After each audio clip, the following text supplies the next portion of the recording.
तो आज जो है क्या कहते हैं नया टॉपिक स्टार्ट करते हैं which is paper two Aries.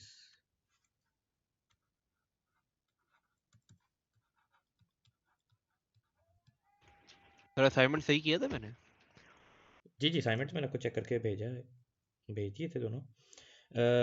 ठीक थे, कुछ उसमें जो है क्या कहते हैं अप्स एंड डाउन्स भी थे असाइनमेंट में, बट वो इंशाल्लाह जो है क्या कहते हैं मैं ये वाली चीज़ करा रहा हूँ, उसके बाद फिर मैं डिस्कस करता हूँ उसको। सही। मैंने तो देखा तो मुझे लगा मेरी ओवरऑल कोडिंग में तो इतना इशू नहीं था। वैसे हाँ, वाले लेकिन क्वेश्चन फिर में भी ज़्यादा इशू था। उसको हम करते हैं। अच्छा, तो सीन कुछ यहाँ पे ये है एरेज के अंदर कि एरेज बेसिकली होती क्या है। अगर मैं यहाँ पे ड्रॉ करने की कोशिश करूँ एरे, तो दिस दिस दिस, अच्छा, खैर ये हमारी जो है एक एरे ड्रॉ हो गई है। एरे का बेसिकली पर्पस क्या होता है कि ये जो मैंने ड्रॉ किया है ना, ये इसकी एक 1D एरे कहलाती है। This is a 1D array. 1D से मतलब ये है कि सिर्फ इसकी एक ही डायमेंशन एग्जिस्ट करती है। अब इस पे सिचुएशन क्या है कि आपके पास हर एरे के बॉक्स का एक नंबर होता है, 1 2 3 4 5 एंड 6। सूडो कोड्स में से हम 1 से 6 तक लेते हैं, सॉरी मतलब 1 से शुरू करते हैं। पाइथन में जो है ये 0 से शुरू होती है। Depending on different programming languages ये चीज़ वेरी कर सकती है। ये जो 1 से लेकर 6 तक जो मैंने कहा है ना, this thing is called as the array index.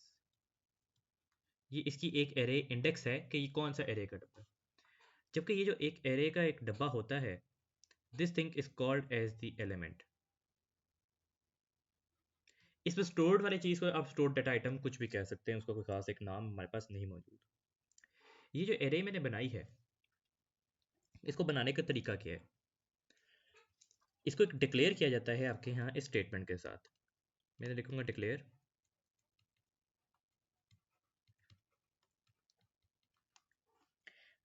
My array.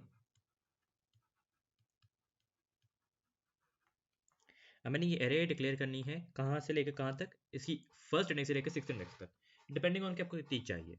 ये फिक्स्ड साइज होती है। Array 1:6 of. इसकी डेटा टाइप क्या होगी, इसमें कौन से आइटम स्टोर करने हैं। अगर फॉर एग्जांपल हम यहाँ पे इंटीजर एरे बना लेते हैं, इस डिक्लेरेशन से ये एरे डिक्लेयर हो जाएगी। यहाँ पर याद रखने वाली बात ये है कि ये बेसिकली इसका आइडेंटिफायर है, यानी जिससे इसका नाम रखा गया आइडेंटिफायर। किस एरे का नाम क्या है, this thing is your lower bound. Sorry, arrow colour draw हो गया।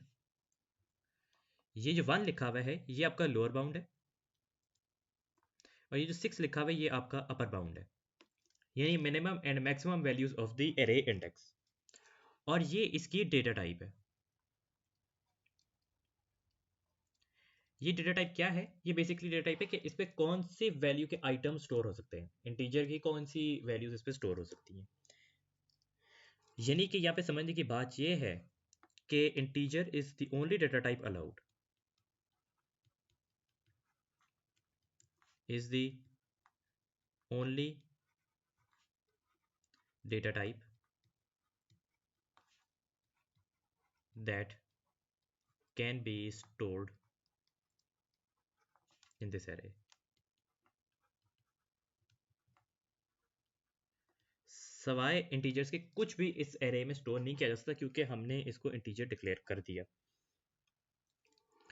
एरे बनाने का फ़ायदा क्या था हमें, एरे बनाने का फ़ायदा ये होता है कि it allows multiple data types, sorry multiple values of the same data type to be stored under a single identifier.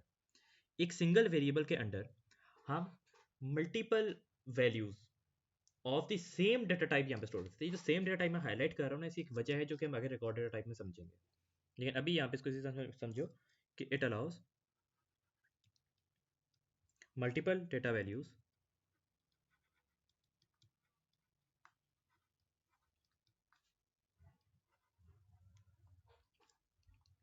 of the same data type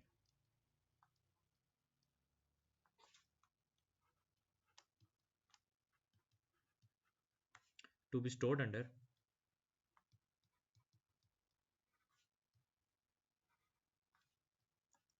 a single identifier। ये मैं क्यों बोल रहा हूँ कि जब हम आगे रिकॉर्ड डेटा टाइप पढ़ेंगे तो आपको वहाँ पे पता चलेगा कि ये सेम आइडेंटिफायर जो है ये एरेज के लिए आप इस्तेमाल करते हैं, यानी कि जब आपका डेटा टाइप सेम होती है। जब वेरिएशन डेटा टाइप पे आ जाती है तो आप रिकॉर्ड डेटा टाइप इस्तेमाल करते हैं, मल्टीपल डेटा वैल्यूज यहाँ पे। तीसरी बात यहाँ पे समझने की ये है कि arrays are a temporary storage. ये टेम्परेरी स्टोरेज होती हैं और एज सून आपका प्रोग्राम दोबारा से चलता है। फॉर एग्जाम्पल जब प्रोग्राम आपका कंप्लीट हुआ उसके बाद दोबारा से रन किया जाएगा तो एरेज क्लियर हो जाती हैं। तो arrays are a temporary storage, जैसे मैं मेंशन कर देता हूँ इस डिफरेंट कलर से।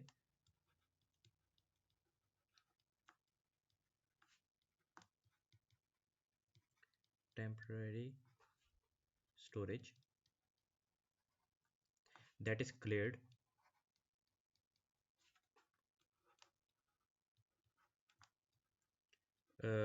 when the program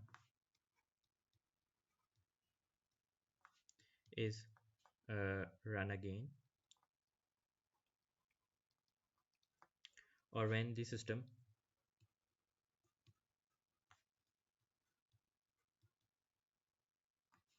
is shut down। जब सिस्टम को बंद किया जाता है या फिर आपका प्रोग्राम दोबारा से बंद करके चलाया जाता है तो एरेज में मौजूद तमाम वैल्यूज क्लियर हो जाती हैं। यहाँ तो कोई सवाल आपका? नहीं सर। अच्छा, अब उसके अंदर वैल्यूज असाइन करने का तरीका ये है कि अगर हमने एक एलिमेंट में वैल्यूज डालनी है तो उसके लिए जो है कहते हैं हम यहाँ पर कर लेंगे कि हमारे पास ये माई एरे है, इसकी इंडेक्स नंबर 1 पे हमने कोई वैल्यू स्टोर करनी है। तो इंडेक्स नंबर 1 पे वैल्यू स्टोर करने के लिए हम यहाँ पर इस तरह से स्क्वायर ब्रैकेट में 1 लिखेंगे एंड उसके बाद जो है हम यहाँ पर अपनी जो वैल्यू लिखनी थी, फॉर एग्जांपल 37 यहाँ पे स्टोर करना था। तो क्या होगा कि इस इंडेक्स वैल्यू पे माई एरे की ये जो है आप इस तरह से यहाँ पे इंडेक्स लिखते हो, जो आपकी डिजायर्ड इंडेक्स है वो मेंशन करते हो, और ये आपकी डाटा वैल्यू 37 जो है विच इज़ एन इंटीजर, वो आके यहाँ पर 37 यहाँ पे स्टोर हो जाएगा। उसके बाद अगर आपने किसी और एरे इंडेक्स पे कोई वैल्यू स्टोर करनी हो, फॉर एग्जांपल हम माई एरे डिस्टेंस ज़्यादा ही होगी, अगर मैं यहाँ पे लिखता हूँ कि माई एरे 3 और इसको मैं वैल्यू साइन कर देता हूँ 39, तो क्या होगा कि अगेन 39th इंडेक्स पे जाके, सॉरी थर्ड इंडेक्स पे जाके 39 स्टोर हो जाएगा। अब दो यहाँ पे केसेस यहाँ पे ये हैं कि अगर मैं गलत एरे इंडेक्स इस पर एंटर कर देता हूँ कि माई एरे, या मैं एंटर ही नहीं करता एरे इंडेक्स और इस पर मैं स्टोर करने की कोशिश करता हूँ 25, या मैं स्टोर करने की कोशिश करता हूँ एक ऐसी एरे इंडेक्स पे जो एग्जिस्ट नहीं करती, मैं इधर 30 एरे इंडेक्स ले लेता हूँ और इसको मैं 25 असाइन कर लेता हूँ, या फिर मैं इधर जो है एक और डाटा वैल्यू ले लेता हूँ, डाटा टाइप चेंज कर देता हूँ इसकी कि यहाँ पर एरे इंडेक्स 5 के ऊपर जो है मैं स्टोर करने की कोशिश करता हूँ ए विच इज़ अ करेक्टर। तो ये तीनों पार्ट्स गलत होंगे। क्यों? क्योंकि इसमें जो है एरे इंडेक्स नहीं मेंशन्ड, तो इस पे वैल्यू साइन नहीं हो सकती। इधर एरे इंडेक्स एग्जिस्ट नहीं करती तो ये भी नहीं हो सकता। और एंड इस वाली स्टेटमेंट के ऊपर आपको नजर आ रहा होगा कि यहाँ पर मैंने एक गलत डेटा टाइप असाइन की है, तो ये भी जो है इस पे आ जाएगी आपके पास data type error.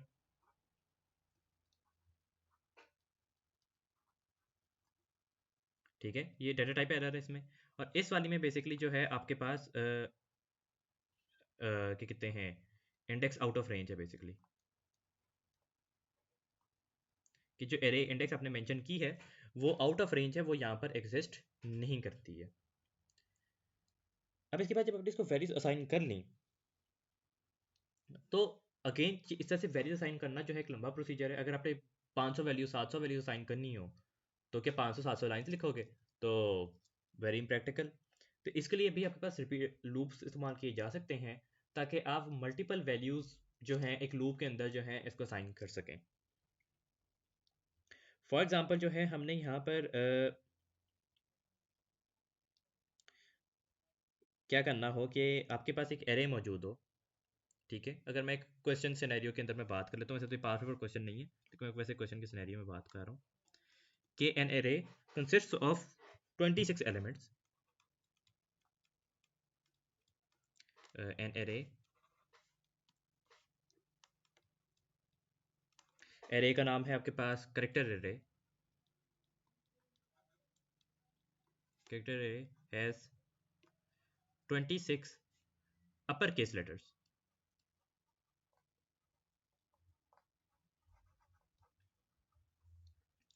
Case letters, upper case letters. The array index ranges from 1 to 26. Write an algorithm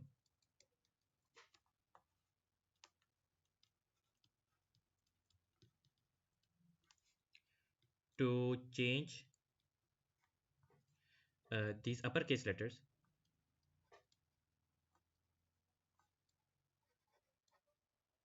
into lowercase. आपके पास एक एरे है जिसके अंदर 20 case upper case letter stored हैं, उसकी एरे इंडेक्स भी 1 से लेकर 26 तक ही है। वो ये कहता है कि आपके पास क्या करना है कि आपने इनको 1 से 26 तक की जो जितने भी कैरेक्टर्स हैं इसके अंदर स्टोर्ड, उन सबको अपर केस से लोअर केस पे लेके जाना है। अगर हम यहाँ पर उस एरे की बात कर लेते हैं, देखकर आपके पास अगेन ये एरे बनी हुई है, ठीक है, और इसके अंदर ये आपके पास एलिमेंट्स इस तरह से मौजूद हैं। एंड लेट्स जस्ट रिज्यूम कि यहाँ पे वो एरे मैं कट कर लेता हूँ, बाकी के एलिमेंट्स यहाँ पे आ जाते हैं कि this is A B C D, उसके बाद आगे चलता रहा कि यहाँ पे वाई और यहाँ पर जी। अब क्या सिनेरियो है कि वो ये कहता है कि इसकी एरे इंडेक्स रेंज करती है फ्रॉम 1 2 3 4 और यहाँ पर फिर वो चलती रही एंड ये आगे 25 और 26 एलिमेंट तक आप पहुँच गए। वो कहते हैं कि सब में कैपिटल लेटर स्टोर्ड है, इन सबको जो है कि कहते हैं अपर केस से लेके जाना है लोअर केस में। एरेज की रेंज दे दी गई है हमें 1 से लेकर 26 तक की। सिंपल तरीका ये है कि ये एरे एग्जिस्ट करती है तो इसकी डिक्लेरेशन हमें लिखने की ज़रूरत नहीं है, इसकी डिक्लेरेशन हमें लिखने की कोई ज़रूरत नहीं है। लेकिन कभी कभार सवाल में लिख देते हैं कि डिक्लेयर करें या फिर वो लिखी हुई डिक्लेरेशन हमें दे देते हैं सेपरेटली। हम क्या करेंगे यहाँ पर कि इसके अंदर प्रोग्राम करेंगे ताकि इसके हम अपर केस से लोअर केस में ले जाएं। तो इधर मैं क्या करता हूँ कि मैं सिंपली यहाँ पर अपने पास डिक्लेयर कर लेता हूँ इस करेक्टर को स्टोर करने के लिए, declare this character as character. हमें नज़र आ रहा है कि इसकी डेटा टाइप क्या है, इसकी डेटा टाइप है करेक्टर, क्योंकि मैं अच्छा स्पीच मार्क्स में डालना भूल गया। इसके ऊपर सिंगल स्पीच मार्क्स अगर डाले हो तो करेक्टर होगा, डबल हो गए तो स्ट्रिंग होगा, लेकिन सिंगल स्पीच मार्क्स सबके ऊपर मौजूद है because this is of character data type. अच्छा, हमने डिक्लेयर कर ली दिस करेक्टर को, करेक्टर डिक्लेयर कर लिया हमने, और इंडेक्स को हम डिक्लेयर कर लेंगे इंटीजर। Declare index integer. ये जो मैंने इसको इंटीजर डिक्लेयर किया है ना, this statement is very important. आपने जब भी कोई कोड लिखना है एरेज का तो आपने डिक्लेयर इंडेक्स इंटीजर लाजमी करना है, क्योंकि आपको हर जगह इंडेक्स का काम आएगा ही आएगा। अनलेस आपने कुछ उसमें मूव ना करना तो वो अलग बात है, खास एक आधे क्वेश्चन में हो सकता है ये चीज़, लेकिन आपको वरना हर एरे क्वेश्चन में आपको इंडेक्स का काम लाजमी आएगा। ये करने के बाद मैं यहाँ पर एक लूप लगा लेता हूँ अपने पास, फॉर इंडेक्स फॉर इंडेक्स कितने हमने एलिमेंट्स को चेंज करना है, 1 से लेकर 26 तक तमाम एलिमेंट्स को चेंज करेंगे हम। तो इसको लगा देते हैं 1 to 26, 1 to 26 की हमने इस पर लगा दी। उसके बाद हम क्या करेंगे कि हम दिस करेक्टर को साइन कर देते हैं करेक्टर एरे इंडेक्स। इससे क्या होगा कि अभी इंडेक्स की क्या वैल्यू थी, 1 थी, वो 1 फर्स्ट इंडेक्स पे जाकर जो वैल्यू पड़ी हुई है वो उठाकर दिस करेक्टर को साइन कर देगा। और उसके बाद हमने क्या करना है कि वापस इस इंडेक्स पे क्या स्टोर करने से कैपिटल फॉर्म, तो करेक्टर एरे कि वापस उसी इंडेक्स पर, क्योंकि हमने इंडेक्स चेंज नहीं करनी, वापस उसी इंडेक्स के ऊपर हम यहाँ पर असाइन कर देंगे अपर केस करके, यानी कि टू अपर करके, टू अपर सॉरी, टू अपर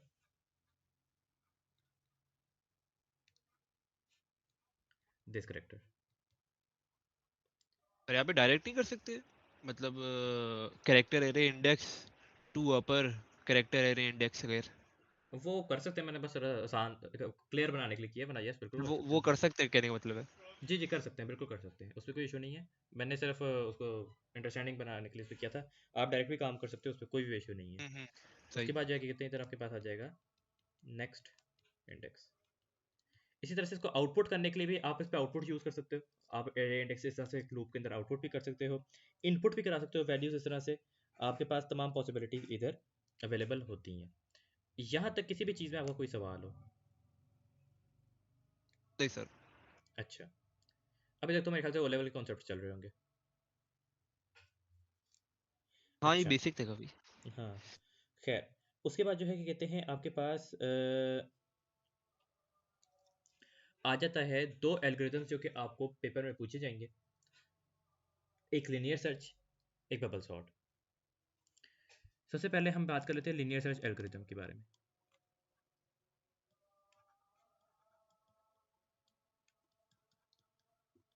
याद रखिए, लीनियर सर्च एल्गोरिथम और बबल सॉर्ट एल्गोरिथम आपको फंक्शन की तरह या प्रोसीजर की तरह बनाना आ सकता है। हम अभी तो इसको डिस्कस करेंगे इन नॉर्मल फॉर्म, लेकिन आपको आ सकता है। हम ले लेते हैं यहाँ पे एजम्पशन कि हम सेम इसी एरे को दोबारा से डिस्कस कर रहे हैं, ठीक है। हम इस पे से अगेन दोबारा इसी एरे को डिस्कस करेंगे और इसी के थ्रू जो है इस एल्गोरिथम को समझेंगे।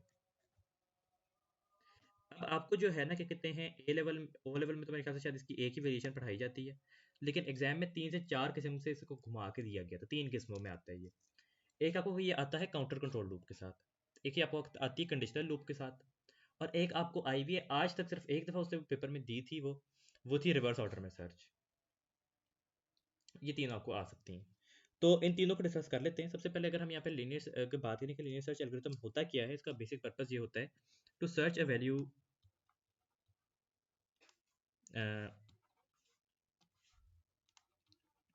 to search a value in an array element by element।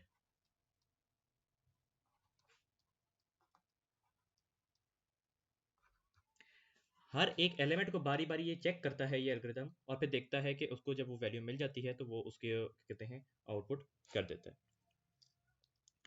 अगर हम यहाँ पे बात करते हैं कि एक वेरिएबल ले लेते हैं डिक्लेयर सर्च वैल्यू,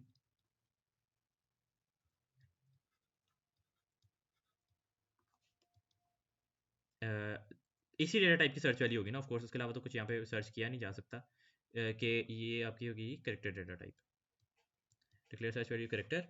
और यहाँ पर हम कर लेते हैं दूसरी चीज़ जो डिक्लेयर हमने करनी होगी, वो नहीं, और तो कुछ डिक्लेयर करने की यहाँ पे ज़रूरत ही नहीं है आपको।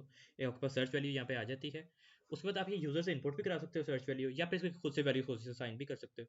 तो आप बेसिक यहाँ पे कर लो कि हम यहाँ पे इंपोर्ट करा लेते हैं यूज़र से, इंपोर्ट सर्च वैल्यू, या खुद से भी साइन कर सकते हो, और किसी और प्रोग्राम की तरफ से ये वैल्यू आ भी सकती है। ग्लोबल वेरिएबल हो सकता है, कुछ भी हो सकता है इधर।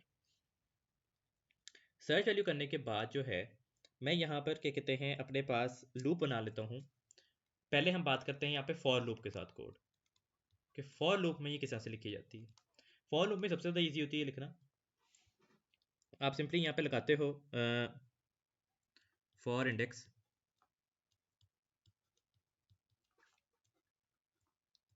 1 2। अच्छा, अब भी तो हमें यहाँ पे मैक्सिमम इंडेक्स नोन है कि 26 है, तो इधर मैं 26 लिख दूंगा। लेकिन उसके लिए अगर आपको नोन ना हो तो क्या आप क्या करते हो, आप इस पर लेंथ का फंक्शन यूज़ करते हो। ये एक लेंथ के फंक्शन की एग्जाम्पशन है कि ये एरे की भी टोटल साइज रिटर्न कर देता है आपको।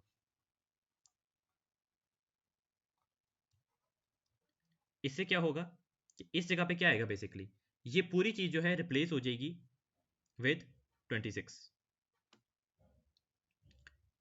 ये इसकी एग्जाम्पशन केस है जो कि वो आपको यहाँ पे अलाउ करते हैं एरे का पूरा साइज निकालने को। For index 1 to length character array, या फिर डायरेक्टली भी यहाँ पे 26 ले लेना मना नहीं था, क्योंकि आपको ऑलरेडी साइज तो नोन था कि क्या है, तो आप लिख सकते थे इस तरह से, उसमें कोई मसला हर्ज नहीं था, लेकिन हमने यहाँ पर इस तरह से कर लिया इसको। उसके बाद हम क्या करेंगे कि हम यहाँ पे कंपेयर करेंगे कि if character array index is equal to the search value, क्या हमने आउटपुट करना होगा, देन हम यहाँ पे दो चीज़ें आउटपुट कर सकते हैं। देन हम यहाँ पे क्या करेंगे, यहाँ पर हम करते हैं आउटपुट फाउंड, हम स्ट्रिंग फाउंड यहाँ पे आउटपुट कर दें, या फिर जो है हम यहाँ पे आउटपुट करा सकते हैं उसकी index as index equals to comma index. इससे क्या होगा कि जिस इंडेक्स वैल्यू पे वो मिली थी, वो वाली एरे की इंडेक्स वैल्यू रिटर्न हो जाएगी कि इस एलिमेंट पे ये वैल्यू एग्जिस्ट करती है। उसके बाद यहाँ पे ये हो जाएगा एंड इफ, और उसके बाद जो क्या कहते हैं हम यहाँ पर अपनी नेक्स्ट इंडेक्स ले आते हैं।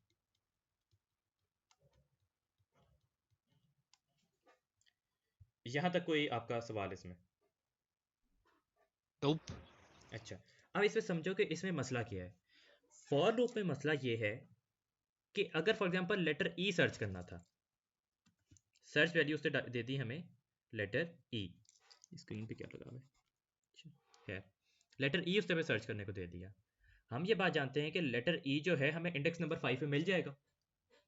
इस केस में लेटर ई जब यहाँ पर आएगा तो we know this very clearly कि इंडेक्स नंबर 5 के ऊपर जो है वो लेटर हमें मिल जाएगा। लेकिन आपको पता है कि फॉर लूप रुकेगा नहीं। फॉर लूप की किसी भी किस्म से ये फॉर लूप डायरेक्टली नहीं रुकता, ये अपना काउंट पूरा करके रुकता है। पर तो उसकी 1 जगह से रिपीट लेकर, इंटिल नहीं ला सकते? मैं वही बताने लगा था ना कि यही वजह है कि फिर हमें कंडीशनल लूप यूज करते हैं, कि क्योंकि ये नहीं रुक रहा तो इससे एफिशिएंसी खराब हो रही है। अगर ये 5000 एलिमेंट्स की अरे होती है और 5वें आइटम में मिल गई, तो बाकी के 4995 एलिमेंट्स को सर्च करने की तुकी कोई नहीं है। उसके लिए हम यहाँ पे रिपीट अंटिल या वाइल लूप लगा के कंडीशनल काम कर सकते हैं। तो इधर अगर हम ले लेते हैं अपने पास कंडीशनल लूप का काम, कि कंडीशनल लूप के साथ ही किस तरह से किया जाएगा।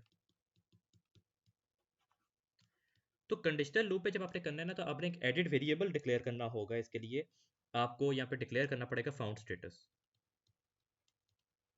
डिक्लेयर, या फाउंड खाली रख लो, फाउंड बूलियन, और आप यहाँ पे फाउंड को इनिशियली सेट कर दोगे फॉल्स पे, क्योंकि अभी तक तो आपको आइटम मिला नहीं है। अब इसके बाद क्या किया जाएगा, इसके बाद अपने इंडेक्स को भी इनिशियलाइज करना पड़ेगा। क्यों? क्योंकि फॉर लूप पे तो पहले वाली वैल्यू मिल जाती है ऑटोमेटिकली, इधर कोई वैल्यू नहीं मिल रही, तो इसलिए आपको इंडेक्स को सेट करना पड़ेगा 1 पे। इंडेक्स की इनिशियल वैल्यू 1 भी देनी पड़ेगी। उसके बाद इधर हम लगा लेते हैं कि रिपीट, रिपीट लगाएंगे, वरना मैं वाइल लूप के साथ भी कर सकता हूँ या रिपीट के साथ कर लें, किस मेरे ख्याल से वाइल के साथ ही कर लो। While index is less than equal to 26, ताकि पूरी एरे सर्च हो। दूसरी कंडीशन क्या लगेगी, and found is equal to false, ताकि जब तक आपको आइटम नहीं मिला और एरे भी पूरी नहीं सर्च हुई तब तक ये कोड चलेगा, और फिर इधर कंपैरिजन होगा। अगेन आपका कंपैरिजन यहाँ पे यही होगा कि if character array index is equal to search value,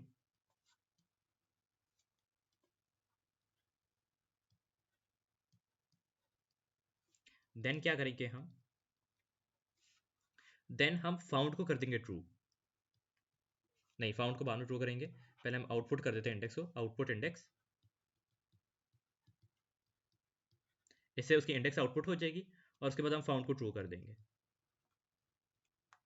इससे क्या होगा कि इससे आपकी आइट्रेशन रुक जाएंगी, क्योंकि ये कंडीशन ब्रेक हो गई। ये वाली कंडीशन ब्रेक हो गई, उस वजह से अब आपकी आइट्रेशन यहाँ पे रुक जाएंगी, आप इधर एंड ऑफ कर दोगे और इधर एंड वाइल आ जाएगा। इस कंडीशनल लूप की वजह से कि क्योंकि ये वाली जब कंडीशन ब्रेक हो जाएगी तो इससे आइट्रेशन रुक जाएंगी। अच्छा, इसमें मैं एक चीज़ मिस कर गया कि इधर हमने वो इंडेक्स को भी इंक्रीमेंट करना था बाय वन। उसके बाद आपको इंडेक्स को यहाँ पे इंक्रीमेंट भी करना पड़ेगा क्योंकि ये मैनुअली इंक्रीमेंट होती है। Index plus one for loop में नहीं करना पड़ता आपको, लेकिन वाइल में करना पड़ता है। और ये अब यहाँ पे एंड वाइल आ गया। और अगर नहीं वैल्यू मिलती तो इंडेक्स इंक्रीमेंट करती चली जाएगी जब तक कि पूरी एरे सर्च नहीं हो जाती, क्योंकि जब पूरी एरे सर्च करेगी तो ये वाली कंडीशन फॉल्स हो जाएगी where index is would be greater than 26। तो तब भी हमें नहीं करने की ज़रूरत, तो हमें पता चल जाएगा कि अगर हमारी वैल्यू हमें नहीं मिली। इधर कोई सवाल आपका? नोप। ओके। इसके बाद अब आपका एक थर्ड जो कि आपके पास पेपर में सवाल आ चुका है वो मैं डिस्कस करना चाहता हूँ। मुझे पेपर भूल गया, वो अक्टूबर नवंबर 2022 का सवाल था। एक मिनट मुझे दो, मैं देख देता हूँ बल्कि वो इसका जो रेफरेंस पॉइंट है ना क्वेश्चन का, दैट इज बेसिकली आपकी वो है reverse linear search, reverse order linear search. And ये मैंने निकाला है बेसिकली अक्टूबर नवंबर 21 के P21 से। इसके पार्ट बी में जो है ये पूछा गया था। अब ये यहाँ पर क्या सिचुएशन है कि मैं ये ऑफ कोर्स पार्ट बी पूरा तो नहीं कराऊंगा क्योंकि अभी आपने तरह पढ़ा ही नहीं है इसको, लेकिन यहाँ पर सिचुएशन क्या हुई थी वो समझने की हमारे लिए बहुत ज़्यादा ज़रूरी है कि उसने कहा था यहाँ पे कि एरे को उल्टे ऑर्डर में सर्च किया जाए। अब उल्टे ऑर्डर में जब वो सर्च करने को कहता है ना तो स्टूडेंट घबरा जाते हैं कि हमने तो फॉर लूप में पढ़ी हुई है, आपने हमेशा सीधी पढ़ी होती है, 1 से शुरू करना है 26 तक जाना है, लेकिन आप इसी कोड को ऑल्टर करेंगे। ये जो मैंने लिखा है ना, this code will be altered for this task, कैसे करेंगे ये देख लो। इस पूरे कोड को मैं यहाँ पे नीचे ले जाता हूँ और उसके बाद मैं आपको ये करके दिखाता हूँ कि कैसे किया गया था। सारे आइटम सेलेक्ट हो गए, चलो ठीक है, कॉपी। अब देखो इधर लाके जब मैं इसको ले आता हूँ तो मैं इसकी आराम से ऑल्ट्रेशन मैं आपको करके दिखाता हूँ कि कैसे ही हुई थी और कैसे उससे स्टूडेंट्स को बेसिकली ट्रिक किया था। और बहुत कम स्टूडेंट्स थे जो कि बेसिकली एग्जामिनर रिपोर्ट में मेंशन्ड है जो कि इस सवाल को ठीक तरह से अटेम्प्ट कर पाए थे। अच्छा, सिचुएशन क्या होगी कि अब क्योंकि आपने इसे रिवर्स ऑर्डर में सर्च करना है, तो रिवर्स ऑर्डर में सर्च करने के लिए पहली इंडेक्स कौन सी होगी? आप पहली इंडेक्स लगाओगे 26, क्योंकि अब आपने उल्टी तरफ से शुरू करना है, अब आपने from the right hand side शुरू करना है, लेफ्ट हैंड साइड तक जाना है। और अब आप इसको क्या करोगे, इधर आप जो है इंडेक्स को इंडेक्स प्लस वन कर रहे थे, इसको चेंज कर दोगे आप इंडेक्स को इंडेक्स माइनस वन से। एंड ये वाली जो कंडीशन थी, इस वाली कंडीशन को तोड़ा जाएगा from less than equal to sorry less than equal to zero कर लेते हैं बल्कि less than equal to zero. अब देखो क्या होगा कि अगर मैं इस ऊपर वाली एरे की यहाँ पे दोबारा से बात करता हूँ, let's just bring it down here, copy, and इस वाली को मैं यहाँ पर किधर कॉपी करूँ, इधर आ जाइए। हाँ,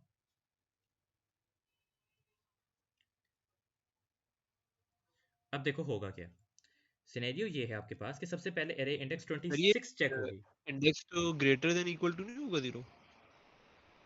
उल्टी चल रही है ना, माइनस भी तो हो रहा है, greater than equal to zero तो हमेशा ही रहेगी। नहीं, तो वो हाँ मतलब नहीं नहीं अगर ठीक है, हमेशा रहेगी हाँ नहीं तो, ठीक, तो वो लूप ही। यस बिल्कुल ठीक है, index greater than equal to while index is greater than equal to zero, ठीक है। अच्छा, अब सिनेरियो क्या होगा कि सबसे पहले इंडेक्स नंबर 26 चेक होगी, कंपेयर हुई, ये सर्च वैल्यू नहीं थी। उसके बाद वो इस एरे इंडेक्स पे आएगा, फिर इसको चेक करेगा क्योंकि अब इधर माइनस वन हो रही है ना इंडेक्स, इधर चेक करेगा, करते करते वो इधर पहुंचेगा, इसको चेक करेगा, इसको चेक करेगा। अब देखो क्योंकि इंडेक्स माइनस हो रही है तो हर दफा एक इंडेक्स लेस के लिए वैल्यू चलेगी, चलते चलते ये इधर भी चेक कर लेगा और इसको भी चेक कर लेगा। फॉर एग्जाम्पल उसको वैल्यू मिल ही नहीं रही बेलफर्स, तो वन चेक होने के बाद जब इंडेक्स मजीद माइनस होगी तो index greater equal to zero हो जाएगी। नहीं तो ये भी नहीं है, फिर तो लेस देन जीरो होना चाहिए, greater than equal to zero भी क्यों? ये तो less while index greater than zero, ये greater than equal to one फिर करेंगे ना, या तो ये लिखो greater than equal to one, क्योंकि इक्वल टू वन को भी तो चेक करना है ना। तो इसको चेक करेंगे, उसके बाद अब ये इससे पीछे जाएगी तो जीरो हो जाएगी और कोड आपका रुक जाएगा। ये छोटा सा कॉन्सेप्ट था, लेकिन एग्जाम के दौरान वही बात होती है कि स्टूडेंट परेशान हो जाता है। उस एग्जामिनर ने उसने दिए भी इसके 8 नंबर थे, खाली इस काम के जब आपको 8 नंबर मिल रहे हो ना, तो ये बड़ा ज़रूरी है कि आपको याद हो, जिसमें खाली ये कॉन्सेप्ट जो है उससे 2 से 3 नंबर जो है खाली डायरेक्टली इस कॉन्सेप्ट के रखे हुए थे कि वो आपको ये काम करना आ जाए। तो इसलिए जैसा कि छोटी छोटी बारीकियां होती हैं जिनको के देख लेना चाहिए। ये बात आपको समझ आ गई? हाँ समझ में आ गई सर, बच्चे कैसे नहीं कर पाए, ये तो इजी था। यार मैं बताता हूँ उसकी वजह। वजह ये कि क्योंकि आपने हमेशा ही सीधा पढ़ा होता है इसको, आप सोचोगे नहीं उल्टा सर्च करना है, ठीक है? आप ये बात सोचोगे ही नहीं कि उल्टा अपने एरे को सर्च करना है। हाँ ये बात भी है। अब जब पेपर में आएगा, अगर मैंने भी ना बताया हो, तो आपके भी जहन में तो नहीं कभी आएगा कि यार मैंने उल्टा सर्च करना था इसको, अनलेस आपने पास पेपर्स भी ना प्रैक्टिस की हो अगर। या वो सवाल अक्सर ये भी होता है कि स्टूडेंट एक आधा सवाल छोड़ देता है, उसकी भी मैं वजह बता देता हूँ। ये आप देख रहे हो कि ये मैंने सवाल निकाले अक्टूबर नवंबर 21 P21 से, अक्टूबर नवंबर 22 सॉरी अक्टूबर नवंबर 21 P22 में सेम पैटर्न का सवाल था, लेकिन बस उसके मॉड्यूल्स डिफरेंट थे। अब हर स्टूडेंट पहले अपना मॉड्यूल प्रैक्टिस करता है 22 सॉरी अपना वर्जन प्रैक्टिस करता है 22 वाला, 22 के बाद जब वो P21 को प्रैक्टिस करने जाएगा, तो वो तो कहेगा कि ये तो सिमिलर सवाल है, वो छोड़ देगा इसको। ये वजह भी है कि इसकी कभी प्रैक्टिस नहीं की गई। एंड तब जब ये सवाल आया था पहली दफा, तो ये पहली दफा आया था, इसके टाइप का सवाल ही कोई नहीं था। तो स्टूडेंट्स के जहन में ये बात थी नहीं कि ये कभी इस तरह से भी पूछा जा सकता है। जब उस इस तरह से पूछा, तो उस टाइम पे एग्जाम में ये बातें जहन में नहीं आती। एग्जाम के दौरान आप नई लॉजिक्स बनाने बैठ जाओगे तो उसके बाद तो गए आप। नई लॉजिक्स कम बनती हैं, इसलिए मैं कहता हूँ कि जितनी ज़्यादा प्रैक्टिस हो सके वो प्रैक्टिस अभी करके जाओ, ताकि नई लॉजिक्स कम बनानी पड़े। ऑफ कोर्स ज़्यादातर करेंगे वही चीज़ होगी, बहुत रेयर होगा कि वो बहुत बिल्कुल ही अखीर एंड से नई लॉजिक नहीं है, इस वजह से। ठीक हो गया ये? Yes sir. अच्छा, इसके बाद जो है कि कहते हैं आपका दूसरा एल्गोरिदम आ जाता है, जो कि इंपॉर्टेंट भी है और स्टूडेंट को थोड़ा मुश्किल भी लगता है, खासकर ये 2D अरेज में बहुत ज़्यादा मुश्किल हो जाता है, which is bubble sir sort. 3D one arrays हम पढ़ेंगे? 3D अरेज नहीं है आपके, सिर्फ 1D है और 2D है। बबल सॉर्ट, एक सेकंड देना। अच्छा, तो बबल सॉर्ट एल्गोरिदम अब पढ़ते हैं। ये हमारा जो कहते हैं बेसिकली 1D और 2D ही आपके सिलेबस में है। बबल सॉर्ट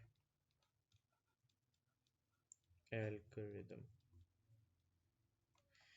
इन्होंने जो है ना बेसिकली आपके एल्गोरिदम ज़्यादा रखे हुए हैं, वो उस तरह से वो एरेज की टाइप ज़्यादा नहीं रखी हुई। प्लस ये है क्योंकि आपको डाटा स्ट्रक्चर्स की भी इंट्रोडक्शन इसमें मौजूद है, तो उस वजह से फिर वो 3D अरेज डाल देंगे तो फिर वो बहुत ही ज़्यादा हो जाएगा। खैर वो एक मज़े की चीज़ है पढ़ने के लिए, वो बेसिकली आपके इमेज प्रोसेसिंग वगैरह में इस्तेमाल हो रही होती है। इट्स एन इंटरेस्टिंग टॉपिक, लेकिन जाहिर सी बात है वो बहुत ज़्यादा भी नहीं डाल सकते चीज़ें। अब हमारे पास जो है हम एक एरे की बात कर लेते हैं कि एक एरे है हमारे पास डिक्लेयर, खुद से बना लेते हैं हम इधर, declare this array an array. मैंने ऊपर शायद एरे की डिक्लेरेशन गलत लिख दी है, किधर गई? हाँ सॉरी, इधर एरे भी लिखना होता है अपने साथ।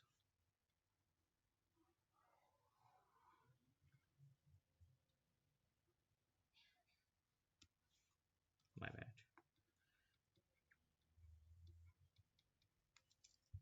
Array 1 of 6 of integer. अच्छा, इधर हमने बनाई अपने पास एरे 1 to 5 ऑफ इंटीजर। हम इंटीजर वैल्यूज को फॉर एग्जांपल सॉर्ट कर रहे हैं।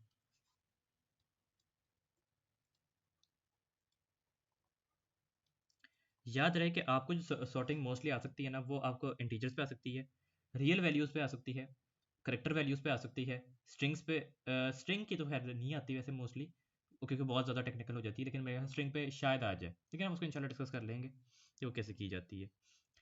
और इसके अलावा करेंसी और डेट पे कभी नहीं आई, पॉसिबिलिटी उस पर है कि वो दे दे आपको करेंसी और डेट के ऊपर भी, लेकिन बूलियन वैल्यूज़ पे ना ये सॉर्टिंग नहीं हो सकती।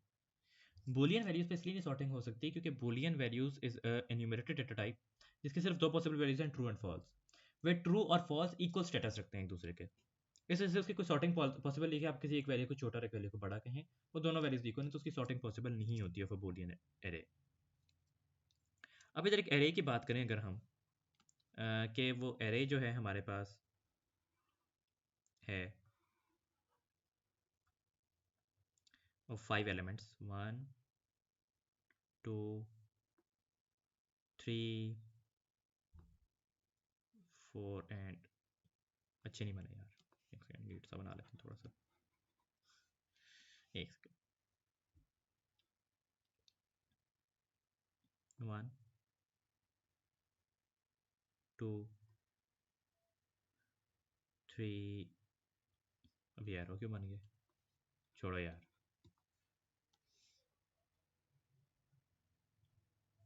ठीक है, ये आपके पास आ गए 5 एरे एलिमेंट्स। इसके अंदर हम कुछ वैल्यूज असाइन कर देते हैं इसको 2 7 1 9 3, ये वैल्यूज इसको असाइंड हो गई एंड इसकी इंडेक्सेस हम रख लेते हैं एज 1 2 3 4 एंड 5। अब इसके अलावा जो है ना, आप एक टेम्प वेरिएबल डिक्लेयर करते हो। जब आपने बबल सॉर्ट एल्गोरिथम करना है ना, सबसे पहले आपने टेम्प वेरिएबल डिक्लेयर कर लेना है। और इसके लिए मैं वर्किंग के लिए थोड़ी सी जगह छोड़ देता हूँ ताकि मैं आपको एक्सप्लेन कर सकूँ। और इधर मैं वेरिएबल, बल्कि पहले मैं समझा देता हूँ किस तरह से होगा। इधर जो है आपके पास एक टेम्प वेरिएबल मौजूद होता है। वैसे तो आपने पढ़ी होगी, लेकिन फिर भी मैं चाहता हूँ कि एक दफ़ा आप अच्छी तरह से इसको समझ लें। ठीक क्यों नहीं ड्रॉ होते भाई?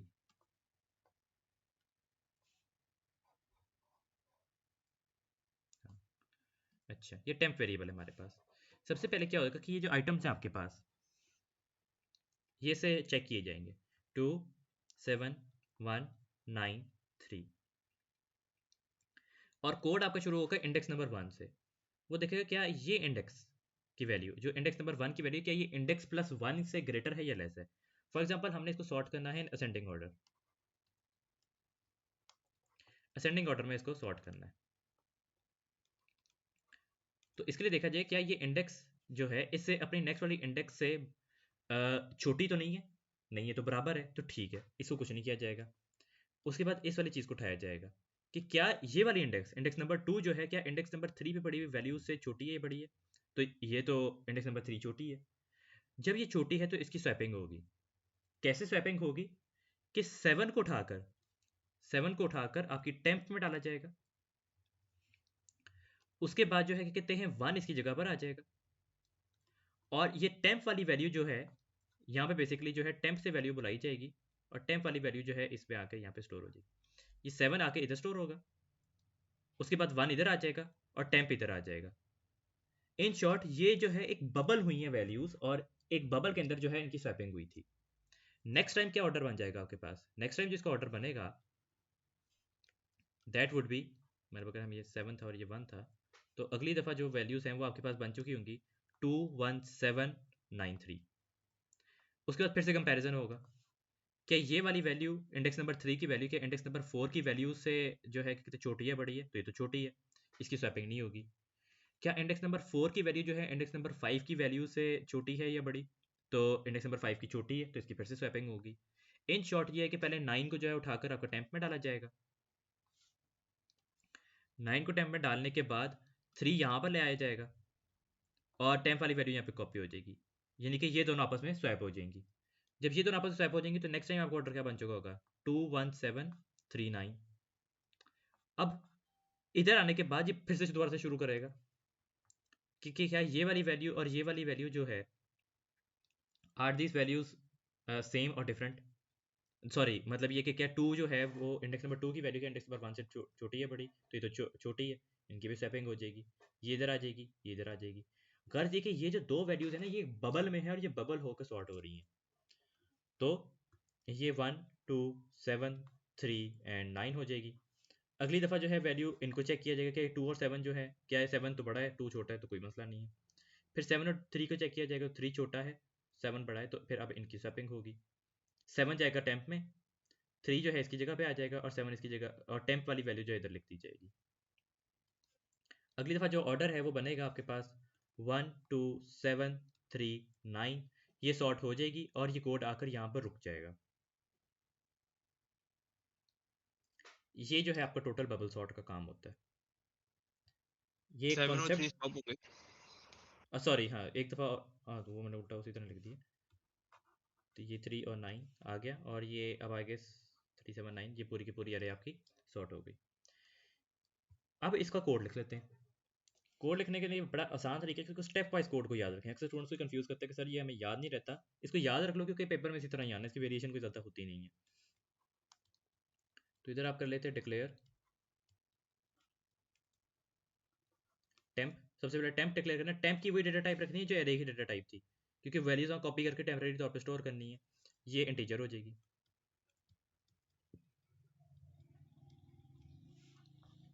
उसके अलावा जो है आप यहाँ पर डिक्लेयर कर लेंगे कुछ और वेरिएबल्स, जिसमें से कि आप डिक्लेयर करते हैं इधर डिक्लेयर मैक्स इंडेक्स, बाउंड्री, और इसके अलावा इंडेक्स डिक्लेयर करेंगे। ये तीन वेरिएबल्स भी जो हैं आपके इंटीजर होंगे। और ये जो है, ये जो मैंने ये तीन डिक्लेयर किए, ये आपने हमेशा डिक्लेयर करना है जब आपने कोड लिखना है।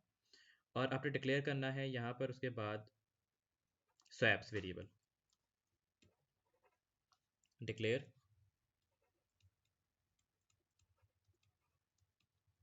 Swaps Boolean. अच्छा, अब हम क्या करें, हम एक बेसिकली एफिशिएंट सूडो कोड लिख रहे हैं। एग्जाम में आपको ये टर्म अगर अक्सर लिखी हुई होगी कि right efficient pseudo code.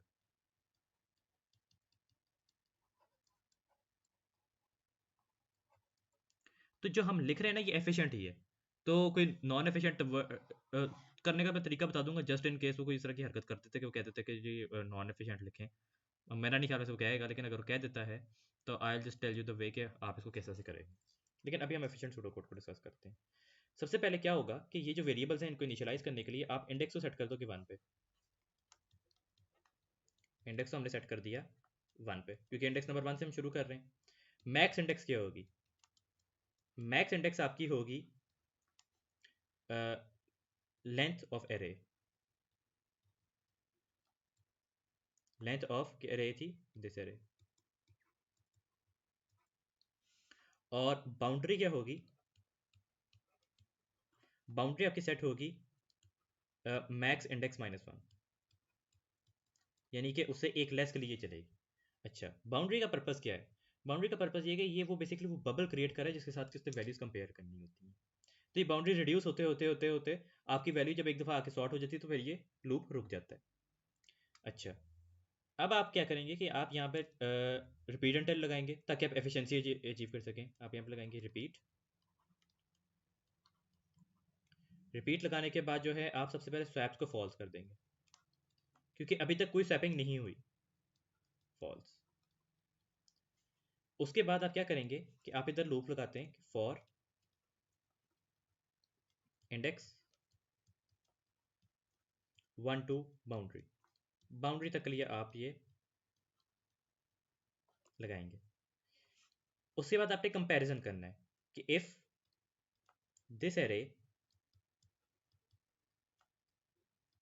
Index, क्योंकि हमने असेंडिंग ऑर्डर में करना है तो असेंडिंग ऑर्डर में ये होगा, is greater than this array index +1, then आप क्या करोगे, क्योंकि बेसिकली असेंडिंग ऑर्डर में डिसेंडिंग ऑर्डर में होगा। तो इसको मैं मेंशन कर देता हूँ कि ये जो है, क्योंकि ये इसलिए है क्योंकि हम इसको असेंडिंग ऑर्डर में कर रहे थे। अगर आपने डिसेंडिंग में करना होगा तो इसको आप फ्लिप कर दो बस, और कोई पर्पज नहीं। अगर ये असेंडिंग ऑर्डर में, देन आप क्या करोगे, आप बबल स्वैप का वो स्वैपिंग लगाओगे यहाँ पर। जो हमने वो प्रोसीजर स्वैप्स बनाया था ना, बेसिकली बस वही कर लो यहाँ पे, कि बेसिकली सबसे पहले आप टेम्प को असाइन करोगे दिस एरे इंडेक्स।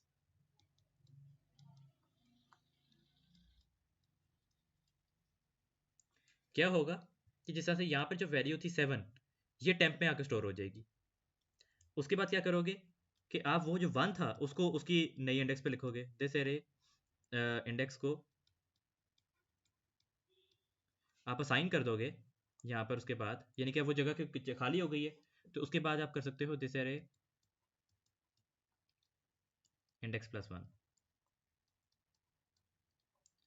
उसके बाद आप करोगे कि ये जो पुरानी वाली जगह थी दिस एरे इंडेक्स जो है, यानी कि सॉरी जो जो 1 की जगह थी, इधर 7 भी तो डालना है ना, इंडेक्स +1 को आप असाइन कर दोगे यहाँ पे टेम्प। अच्छा, यहाँ पर सोचने वाली बात ये है कि टेम्प की पर्पस क्या था। टेम्प का पर्पस ये था कि क्योंकि अगर आप 1 डायरेक्टली यहाँ कॉपी कर दोगे ना, तो 7 ओवरराइट हो जाएगा, 7 गायब हो जाएगा। तो ये जो है कि कहते हैं फिर वहाँ पे दूसरी जगह पे जो इंडेक्स नंबर 3 पे 7 कहाँ से लाओगे? लेकिन ये चीज़ पाइथन में नहीं करनी पड़ती। पाइथन एक इंटरप्रेटर बेस्ड लैंग्वेज है, जो कि रन टाइम पे जो है कि कहते हैं सारी वैल्यूज कैलकुलेट करती है, जिस वजह से उसके पास जो है कि कहते हैं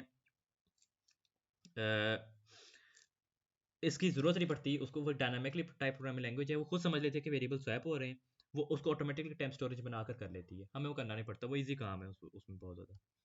ये स्वैप हो गए। जब आपकी स्वैपिंग हुई तो आप इधर कर दोगे स्वैप्स को ट्रू। ये जो ट्रू हमने किया इसका मैं पर्पस बता देता हूँ। इससे हुआ है कि स्वैपिंग डिटेक्ट हो गई कि यस स्वैप्स किए गए थे, तो स्वैपिंग आपकी ट्रू हो गई। उसके बाद आप करोगे यहाँ पर बेसिकली एंड इफ, जिधर आपका ये इफ शुरू हुआ था इधर आ जाएगा आपका एंड इफ, और उसके बाद यहाँ पे आ जाएगा आपके पास नेक्स्ट इंडेक्स। उसके बाद जो है कि कहते हैं आप यहाँ पे ले लोगे अपने पास बाउंड्री को करोगे -1। बाउंड्री अब रिड्यूस हो रही है क्योंकि उतना हिस्सा हम सब एज्यूम कर रहे हैं कि वो सॉर्ट हो गया। Boundary -1 and until swaps is equal to false. इसका क्या मतलब है? Swaps is equal to false, ये जो हमने लगाया कि until swaps is to false का क्या मकसद है कि जब करते करते करते पूरी एरे सॉर्ट होगी, तो इस वाले केस में कोई भी नहीं ना होगी, वो कहते हैं आप देखोगे कि हर दफा जो है आपके इनिशियली स्वैप्स को फॉल्स रखा गया, स्वैप्स को यहाँ पे इनिशियली फॉल्स रखा गया, तो हर दफा जब कोड रिपीट हो रहा है, ये रेपिटेशन जो ये वाली चल रही है आपकी, this repetition was for each go, यानी कि ये जब हमने एक दफा चले थे ना, ये जो एक अटेम्प्ट हमने की थी 1 से लेकर इधर तक 5 तक चेक करने की, ये फॉर लूप में हो रही है। लेकिन 3 से वापस इस वाले पे आने वाली जो चीज़ है ना, ये रिपीट अंटल में हो रही है। एक दफा यहाँ पे स्वैपिंग हुई, अगली दफा ये वाली स्वैपिंग करने के लिए रिपीट अंटल लूप इसको दोबारा से चला रहा था, तो वो हर दफा स्वैप्स को फॉल्स कर देता था। अब जब कोई स्वैपिंग नहीं होगी जिस टाइम पे जाके, ये जो फिफ्थ गो है, जब इधर आके कोई स्वैपिंग नहीं होगी तो स्वैप्स तो फॉल्स ही रह जाएगा, अंटिल स्वैप्स टू फॉल्स जो कंडीशन ट्रू हो जाएगी और कोड आपका रुक जाएगा। ये कोड जो है इसको एफिशिएंट बनाता है, जिसकी वजह से कि अनलिमिटेड रिपीटेशंस नहीं हो रही। अगर आप ये नहीं लगाओगे तो इसकी वजह से क्या होगा कि कोड आपकी रिपीटेशंस अनलिमिटेड होती चली जाएंगी, वो कभी एरे सॉर्ट हो भी गई है तब भी वो उसको चेक करता चला जाएगा, करता चला जाएगा। उस वजह से वो आपको मतलब डबल काम आपके लिए पड़ रहा है। तो ये इसकी काफ़ी ज़्यादा टाइम जो है ना सेव कर रहा होता है, ये बेसिकली जो बबल सॉर्ट होता है इसकी एफिशिएंसी काफ़ी होती है। खैर यहाँ पे आपको बबल सॉर्ट के अंदर कोई सवाल आपका? हमने फॉर लूप में जो वो लगाया उसका मैक्सिमम, तो वो हमने क्यों बाउंड्री क्यों लगाया? वो तो कम नहीं हो जाएगा? वो कम हो रहा है ना, लेकिन उसकी वजह है क्योंकि उतना पार्ट हमारे पास एज्यूम्ड है कि वो चीज़ हमने बबल करके सॉर्ट कर दी हुई है, वो उसके वो बबल्स रिड्यूस हो रहे हैं बेसिकली। सही। अच्छा, और क्या? मतलब वो इफ वाली हमारी कंडीशन जब पूरी हो रही है इसलिए वो माइनस हो रहा है बाउंड्री में से। जी बिल्कुल। बाउंड्री -1 तभी होगा जब आपकी एक पूरी गो कंप्लीट हो गई। एक गो कंप्लीट हुई ना, जब ये एक पूरी सही गो सही। कंप्लीट हो गई फिर बाउंड्री रिड्यूस हो रही है। तो हमारी अगर बाउंड्री जितनी गोस चली गई और फिर भी शूटिंग नहीं पूरी हुई तो ऐसा पॉसिबल है? पूरी हो जाएगी, पूरी हो जाएगी। हो जाएगी। अच्छा अच्छा, सही। ये वैसे तो एफिशिएंसी उससे है ना। पहले ही खत्म हो अगर वो जाएगा। रिड्यूस नहीं हो रही, अगर उससे रिड्यूस नहीं ना हो रही, तो उस केस में क्या होगा कि डबल गोल्स चलेंगी, ऑलमोस्ट डबल टाइम लगेगा उसको सॉर्ट करने में, क्योंकि वो सॉर्ट पहले से हो जाएगी, लेकिन वो उस कोड को चलाता रहेगा बार बार। जो हमने बाउंड्री की है तो वो हाफ टाइम में कंप्लीट कर रहा है, यही इसकी एफिशिएंसी है। और ये पेपर में बहुत दफा लिखा होता है कि एफिशिएंट सूडो कोड लिखें। हम्म। नॉन एफिशिएंट जब आपने सही। करना है ना, तो आपने बेसिकली आपको कुछ और करने की जरूरत नहीं है, आप सिर्फ ये स्वैप्स वाली चीज़ ना गायब कर दें। ये स्वैप्स वाली चीज़ जो है ना, ये ना लिखना बीच में। वो नॉन एफिशिएंट है, वैसे वो कहेगा नहीं कभी आपको कि नॉन एफिशिएंट कोड लिखें, वो स्टेटेड नहीं होगा। अगर आप नॉर्मल क्वेश्चन में भी एफिशिएंट लिख देते तो कोई मसला नहीं है। ये 8 नंबर का कोड होता है और ये हमेशा इसी तरह से आता है, तो इससे बेहतर है कि इसको कम से कम इस तरह से ज़रूर याद रख लेना, रट्टे मार लो इसके, ताकि आप इसी तरह से एज इट इज़ थोप देना। ये रेंजेस वगैरह चेंज हो रही होती हैं बस, कि मैक्सिमम इंडेक्स कितनी है, मिनिमम इंडेक्स कितनी है, और असेंडिंग में सॉर्ट करना है, डिसेंडिंग में सॉर्ट करना है, इसके अलावा कुछ भी और चेंज नहीं हो रहा होता। डेटा टाइप चेंज हो सकती है, लेकिन जो स्ट्रक्चर होता है ऑफ बबल सॉर्ट वो यही रहता है, तो इसके एज इट इज़ आप रट्टे लगा लें। सही। और इसके बाद जो कहते हैं आप वो मैं थोड़ा सा क्लियर कर दूँ आपको। देखो बाउंड्री में ऊपर वो इशू ये हुआ था कि मैंने ना ऊपर वो जो गोस थी ना वो जल्दी में कलर ड्रॉ कर दी थी, इसलिए that's not how the goes actually go. मैं सब समझा रहा था उसमें वो एक ड्राइंग में एरर हो गई। अच्छा, बेसिकली जो गोस होती हैं वो इस तरह से चलती हैं कि ये जो आपकी 7 और 1 जब स्वैप हुआ था ना, तो उसके बाद 9 और 3 भी इसी गो में स्वैप होंगे। इनकी स्वैपिंग भी बेसिकली इसी गो के अंदर ही की जाएगी। तो नेक्स्ट गो में अब बाउंड्री अभी बाउंड्री की वैल्यू क्या थी, अगर मैं इधर बाउंड्री की वैल्यू की बात करता हूँ तो बाउंड्री की इनिशियल वैल्यू क्या थी, बाउंड्री की वैल्यू जी थी 4। अब ये कट के किधर चली जाएगी, अब बाउंड्री की वैल्यू क्या हो जाएगी, पहले 4 थी क्योंकि इंडेक्स मैक्स इंडेक्स -1 था ना, 5 -1 कितना होता है 4। इस गो के बाद कितनी हो जाएगी, 3 हो जाएगी। अब उसके बाद नेक्स्ट गो में क्या होगा कि आपके पास ये जो वैल्यूज जब स्वैप हो चुकी हुई थी तो आपके पास जो गो थी दैट वाज 2 1 7 3 9। अब इसकी स्वैपिंग क्या होगी, बेसिकली इसकी जब स्वैपिंग होगी तो ये वैल्यूज बन चुकी हुई होंगी, ये 1 और 2 आपस में स्वैप होंगे और 3 और 7 आपस में स्वैप होंगे। तो ये आपके पास ऑर्डर में बन चुकी होगी, आपके पास यहाँ पे बन चुकी होगी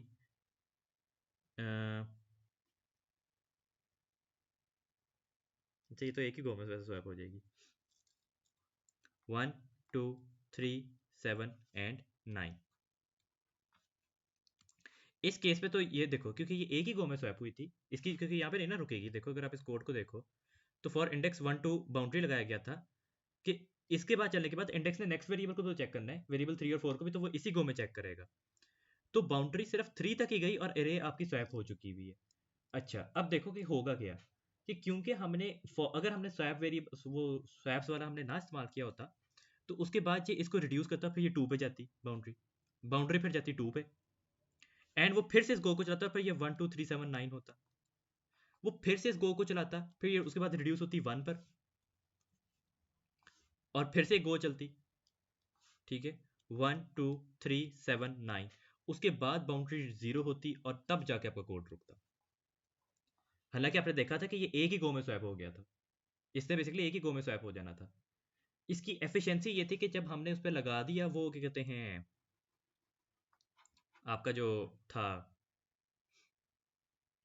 नहीं एक सेकेंड, पहली गो में ये फिर ये बना था ना, उसके बाद ये उसके बाद बन गया था आपके पास क्या कहते हैं 2 1 7 3 9। तो नेक्स्ट गो में जो है ये बन चुका हुआ था आपके पास, फिर उसके बाद ये सेकंड गो के अंदर ये आपके पास बन गया था 1 2 3 7 9। और देखिए दो गोज में ये बन गया था जबकि हमारे बाउंड्री के मुताबिक 4 गोज चलनी थी, बाउंड्री के मुताबिक तो 4 गोज चलनी थी ना, लेकिन ये 2 में बन गया था। इस वजह से ये वेरिएबल स्वैप्स को सेट किया गया था ताकि जब स्वैपिंग रुक जाए तो आपकी कहते हैं कोड को भी एंड कर दिया जाए। अगर ये ना लगा हो तो फिर ये 4 गोज चलाएगा जिसपे कि आपकी एफिशिएंसी ज़ाया हो रही है। ये समझ में आया आपको अब? दूसरी बात ये है कि इसकी जो एफिशिएंसी होती है ना, ये वैसे बिग ओ नोटेशन कहलाती है इसकी, कि इसकी नोटेशन बेसिकली ये होती है एन स्क्वायर, यानी कि 25 कंपैरिजंस, वर्स्ट केस 25 कंपैरिजंस होंगे क्योंकि एन की वैल्यू क्या है 5, पिछले कितने एलिमेंट्स है 5 एलिमेंट्स है और इसकी स्क्वायर कितने हो गए 25। 25 कंपैरिजंस के अंदर जो है सॉर्ट करना होता है। ये इसकी वर्स्ट कॉम्प्लेक्सिटी होती है कि अगर वर्स्ट केस पूरी एरे इतनी गंदी सॉर्ट हुई भी होगी वो सॉर्ट हो ही ना चुकी तो 25 कंपैरिजन ही करेगा। लेकिन अब 25 कंपैरिजन हर केस में ज़रूरी नहीं है, हमने देखा अभी। तो we need to stop those 25 comparison as to आपकी एरे सॉर्ट हो गई भी है। तो एक बाउंड्री लगा दी जाती है, एक उसके बाद जो है कि कहते हैं आपके वो फ्लैग लगा दिया जाता है जिसकी वजह से जो एरे जल्दी सॉर्ट हो सकती है उसको रोक दिया जाता है। For example pre sorted array आ जाती है आपके पास, वो पहले से सॉर्टेड है सारी, उसको करने की जरूरत ही नहीं है। तो 25 गोल्स की भी क्या जरूरत है फिर, तो उसको रोकने के लिए फिर जो है कि कहते हैं हमने यहाँ पे स्वैप्स किया था और ये इसकी एफिशिएंसी है। तो इसकी एफिशिएंसी को समझना ज़रूरी है कि एज सून आपकी एरे सॉर्ट हो जाती है तो आपका कोड रुक जाता है, वो अपनी सारी गोल्स पूरी नहीं करता। वो तो बस एक्सप्लेन कर रहा था आपको, वो एक बबल को मैं एक्सप्लेन कर रहा था, उस वजह से वो थोड़ा गलत ड्रॉ हो गया जिस वजह से आपको उसको समझ नहीं आया। लेकिन अब आई होप आपको समझ आ गया होगा ये। ठीक हो गया? Yes sir. अच्छा, इसके बाद हम चलते हैं 2D अरेज की तरफ। 2D अरेज में हमारे पास क्या था, ये बेगो नोटेशन बाय द वे आपको आती नहीं है पेपर 2 में, ये पेपर 3 का कॉन्सेप्ट है कि ये हमारे पास एरे है 2D और इसके ऊपर हम इंडेक्सेस सेट कर देते हैं 1 2 3 और 1 2 3 एंड 4। इस एरे को डिक्लेयर कैसे किया जाएगा, इसको डिक्लेयर किया जाएगा एज डिक्लेयर इसका नाम हम रख लेते हैं दिस 2D, और it would be an array. इसके दो बाउंड्री सेट की जाती हैं। पहले आप रोज लिखते हो, पहले ये जो लंबी वाली चीज़ है ना, इसको, ये बेसिकली ये एक रो है, ये रो नंबर 1 है, ये रो नंबर 2 है, ये रो नंबर 3 है। तो पहले रोज लिखी जाती हैं 1 2 3, फिर कॉलम्स लिखे जाते हैं 1 2 4। ये आपका जो है कि कितने हैं, इसको आप रो कह लो, इसको डिनोट किया जाता है आई से, एंड ये आपका कॉलम है जिसको कॉल या जे से डिनोट किया जाता है। कॉलम का अगर आपको वैसे नहीं समझ आता कि रो कौन सी कॉलम कौन सी, तो वैसे तो जो होती है ना, जो इस तरह से चल रही होती है, ये आपकी रो होती है, और जो इस तरह से चल रही होती है ना, ये आपका कॉलम होता है। इसको याद रखने का तरीका ये भी होता है कि ये बेसिकली कॉलम में जो है कि आपके पास ये मौजूद होता है। इससे आप कर सकते हो कि ये जो लंबी वाली चीज़ होती है, ये दिस इज बेसिकली कॉलम, जो चीज़ लेटी हुई है वो रो है। इस तरह से भी आप इसको याद रख सकते हो। खैर, तो these are your column and these are your rows. पहले कॉलम करते हैं, सॉरी पहले रो करते हैं, फिर कॉलम करते हैं, उसके बाद डेटा टाइप इसकी सेट कर देते हैं हम यहाँ पे ऑफ इंटीजर। तो इसको 3 और 4 नहीं लिख सकते direct? I think O level में ऐसे नहीं लिखा जाता था। नहीं, वो वेरिएबल असाइनमेंट के लिए होता है। जब आपने वेरिएबल की वैल्यू साइन करनी है, सॉरी, इसको वैल्यू साइन करनी है, तब आप उसको डायरेक्ट लिखते हो। अच्छा अच्छा कि अच्छा, जब आपने ओ। इसको वैल्यू देनी है, जब उसको एक्स और वाई की फॉर्म में लिख देंगे। जी, दिस 2D, कोई हमने इसको वैल्यू देनी है, तो फिर आप यहाँ पे लिख देते हो कि 3, और यहाँ पर आप लिख देते हो 4, और इसको वैल्यू साइन कर देते हो आप यहाँ पे 27। तो क्या होगा कि 27 यहाँ पे row number 3, column number 27, sorry column number 4 पे 27 स्टोर कर दिया जाएगा इस तरह से। ठीक हो गया। अब अगर हम इधर बात करते हैं concept which is called as the nested for loop. Nested for loop का पर्पस क्या होता है कि आप पूरी जो आपकी 2D अरे है, उसको आप जो हो एक गो में एक्सेस कर सको। फॉर एग्जांपल हम चाहते हैं कि हम सारे एलिमेंट्स में जीरो असाइन कर दें, सारे एलिमेंट्स को जीरो असाइन कर दें। तो उसके लिए आप क्या करोगे, इधर आप लूप लिखोगे फॉर रो, रो और कॉलम बाय द वे आपको डिक्लेयर करना पड़ता है, मैं डायरेक्टली लिख रहा हूँ 1 2 1 2, इसी कौन सी है 3, और फिर इधर आ जाएगा आपके पास फॉर कॉलम 1 2 4। ये नेस्टेड फॉर लूप लग गया। उसके बाद आप इधर लिखोगे दिस 2D ब्रैकेट में रो। इसकी आपको दो इंडेक्सेस लिखनी पड़ती हैं हमेशा, एक से नहीं आप काम कर सकते। और इसको साइन कर देते हैं हम यहाँ पर 0। यहाँ पर आ जाएगा आपके पास नेक्स्ट कॉलम, और यहाँ पर आ जाएगा आपके पास नेक्स्ट रो।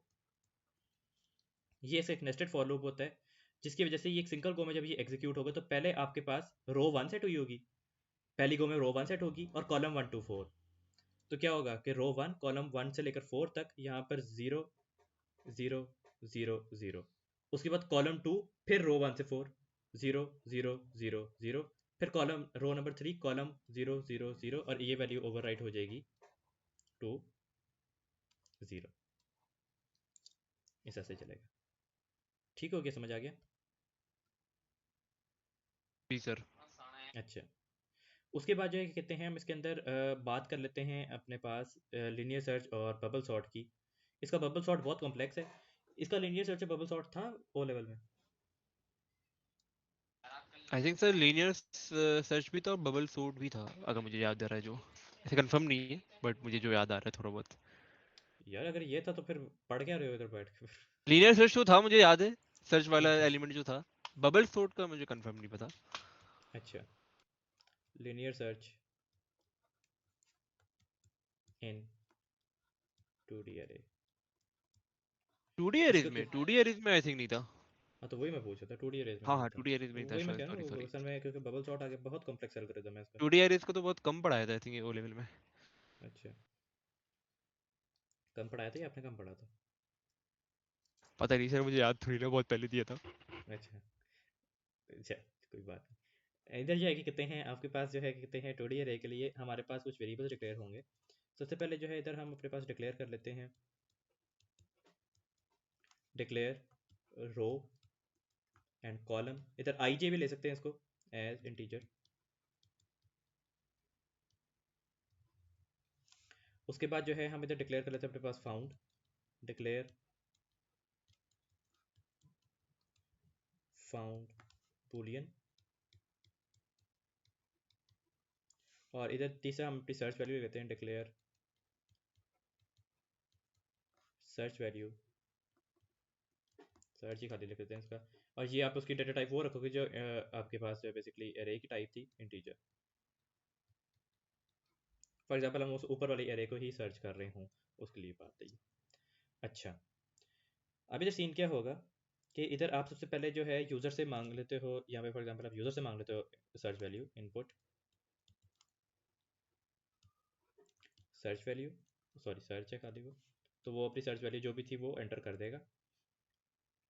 उसके बाद क्या होगा कि आप इधर कर दोगे अपने फाउंड को फॉल्स, क्योंकि अभी तक आपको वैल्यू नहीं मिली। उसके बाद जो है कि कहते हैं इधर आप लूप लगा लेते हो कि while found is equal to false. अच्छा, इधर रेंज लगाने की जरूरत नहीं, क्योंकि रेंज हम अब इधर नेस्टेड फॉर लूप लगाएंगे। तो जो नेस्टेड फॉर लूप हमने ऊपर बनाया था वही यहाँ पे यूज़ करेंगे, जिस से अब आपको कोई रेंज लगाने की यहाँ पे ज़रूरत नहीं होगी एक्स्ट्रा। फॉर आई 1 टू, उसी वाली एरे की, सॉरी एरे आई लिख दी है, रो है। फॉर रो 1 टू क्या था, रोज कितनी थी, 3 थी। And for column 1 to 4 if this 2D, इसका नाम ये रखा था ना हमने, हाँ इधर यहाँ दिस 2D रखा था। If this 2D row column is equal to search value, then हम क्या करेंगे, इधर जो है कि कहते हैं हम आउटपुट कर देंगे इसके इंडेक्सेस, आउटपुट रो कॉलम, और इधर जो है कहते हैं हम फाउंड को कर देंगे ट्रू। जब फाउंड को ट्रू करेंगे तो कोड ऑटोमेटिकली रुक जाएगा, आपका कोड एफिशिएंट भी हो गया। और एंड इफ इधर आ जाएगा आपके पास नेक्स्ट कॉलम, नेक्स्ट रो, और इधर आ जाएगा आपके पास एंड वाइल।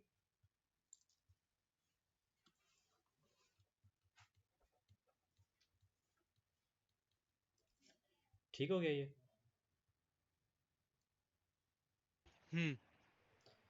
इधर अगर आपको कंडीशन डालनी हो कि आपने एक आउटपुट स्टेटमेंट देने की अगर वैल्यू नहीं मिलती, तो आप इधर लगा सकते हो कि if found is equals to false end पे, यहाँ पे लगा दो कि found is equals to false, output value not found. वो ऑटोमेटिकली मतलब कि वैल्यू नहीं मिली, तो फिर आप उस केस में वो भी चीज़ कर सकते हो, क्योंकि ये वाले आउटपुट नहीं ना होगा, अगर वैल्यू मिली नहीं है तो फिर तो ये वाला आउटपुट चलेगा नहीं, तो फिर ऑटोमेटिकली वो वाला आउटपुट आ जाएगा आपका। ये बात समझ में आई? सही सही सही। फिर अच्छा अगर सर, आपको, जी जी, 1D और 2D एरे में मेरे हिसाब से एल्गोरिदम में यही फर्क है कि वो दो दो फॉर लूप लग रही हैं जी 2D में। बिल्कुल, जी। बाकी सब कुछ लेकिन सेम ही है। बबल सॉर्ट बहुत कॉम्प्लेक्स आ जाता है आके, बबल सॉर्ट बहुत कॉम्प्लेक्स आता है, और उसे 2-3 दफ़ा दिया हुआ है, और जब उसने पेपर में खुद मेहनत ना किए बगैर स्टूडेंट को तंग करना होता है ना, मतलब जब एग्जामिनर अपना दिल नहीं चाह रहा तो कुछ बनाए, लेकिन वो चाहता है कि स्टूडेंट को मैं ख्वार करूँ, तो वो ये आपको ये बबल सॉर्ट देता है 2D की। अच्छा, हम्म। बेलफर्ज अगर आपको वो कहता है कि जी आपने कॉलम नंबर 2 में वैल्यू सर्च करनी है, तो फिर आप जो हो पता है क्या करते हो इधर, फिर आप ये कॉलम वाला लूप नहीं लगाते हो, फिर डायरेक्टली यहाँ पे 2 लगते हो। अगर आपने किसी एक हम्म। खास उस पे से सर्च करनी है कॉलम की वैल्यू, तो कॉलम वैल्यू यहाँ पे फिर फिक्स कर देते हो, फिर आप कॉलम को नहीं स्वैप करते हो। अक्सर देते हैं कि यहाँ पे रोल नंबर सर्च करने, स्टूडेंट्स के मार्क्स सर्च करने, इस तरह से करना है। ठीक हो गया। सही। उसके बाद जो है कहते हैं आपके पास इसका वर्स्ट को आपका टाइम आ जाता है, जो कोड है आपका, दैट इज बबल सॉर्ट। अगर ये तो कर मैं दिया कह ना रहा था कि आपने, कल कर ले, अच्छा ये कल कर लेते हैं, कल कल कर क्योंकि लेते अभी हैं। जरा जाना भी मुझे।